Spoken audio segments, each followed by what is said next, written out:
আসসালামু আলাইকুম প্রিয় দর্শক, নুরানি তালিম কোরআন বোর্ড সিলেট বাংলাদেশ ব্রাহ্মণবাড়িয়া জেলা শাখার পক্ষ থেকে আমরা পরিদর্শনে আসছি সোহাগপুর রবিউল্লাহ পাড়া রওজাতুল উলুম ইসলামিয়া মাদ্রাসা নুরানি বিভাগ পরিদর্শন করছি। ওরা হচ্ছে শিশু শ্রেণীর ছাত্র। মাশাআল্লাহ, শিশুদের হাতের লেখা কত চমৎকার, ওরা লিখেছে শিশু শ্রেণীর ছাত্র।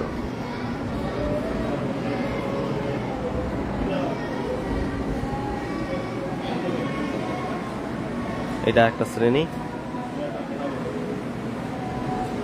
মাদ্রাসাটা অনেক সুন্দর, অনেক বড়। হেফজ বিভাগে অনেক ছাত্র আছে। হেফজ বিভাগটা নিচে, এই যে মাদ্রাসা অনেক বড়, মাশাআল্লাহ অনেক সুন্দর। ওইদিকে নাজারা বিভাগ আছে, নিচতলায় হেফজ বিভাগ আছে। মাশাআল্লাহ অনেক ছাত্র। আল্লাহ তাআলা প্রতিষ্ঠানটি কবুল করুক, আমিন। আসসালামু আলাইকুম ওয়া রাহমাতুল্লাহি ওয়া বারাকাতুহু।